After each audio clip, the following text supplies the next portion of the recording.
পাহাড় সমান তুষারের স্তূপ, বসতবাড়ি থেকে রাস্তাঘাট সবই ডুবেছে রেকর্ড ভাঙা তুষারের নিচে। রাস্তায় গাড়ি চলাচলও অসম্ভব হয়ে পড়েছে।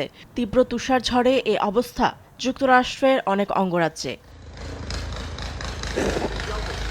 শীতের তীব্রতা ছড়িয়েছে যুক্তরাষ্ট্রের উত্তর পূর্বাঞ্চলে নিউ ইয়র্ক, ম্যাসাচুসেট, দক্ষিণে টেক্সাস ও নর্থ ক্যারোলাইনা পর্যন্ত।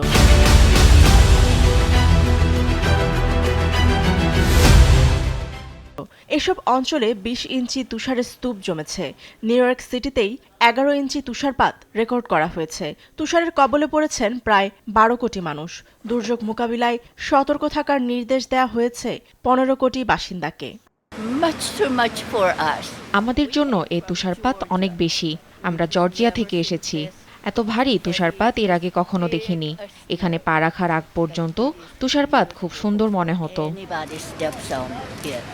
এ অবস্থায় বাড়ছে মৃত্যুর হার। নিউ ইয়র্ক সিটিতে মৃত্যু সবচেয়ে বেশি।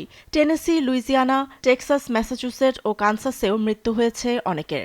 শীতকালীন ঝড়ের কবলে মেইন অঙ্গরাজ্যে ব্যাঙ্গের আন্তর্জাতিক বিমানবন্দরে বিমান উড্ডয়নের সময় বিধ্বস্ত হয়ে নিহত হন ৬ জন।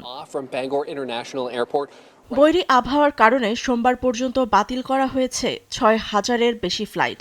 বিলম্বিত হয় প্রায় ১৯,০০০ ফ্লাইট। বিদ্যুৎ বিচ্ছিন্ন হয়ে পড়েছেন ৮ লাখের বেশি মানুষ।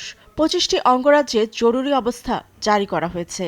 আবহাওয়াবিদরা সতর্ক করে বলেছেন, সপ্তাহ শেষে আবারও দেশটির পূর্বাঞ্চলে বড় শীতকালীন ঝড় আঘাত হানতে পারে। পরিস্থিতি মোকাবিলায় governor Kathy Hochul New York শহরে ন্যাশনাল গার্ড মোতায়েন করেছেন। এছাড়াও সব ধরনের সাহায্যের আশ্বাস দিয়েছেন mayor Zohran Mamdani. Fatema Tasnim, news desk, Desh TV.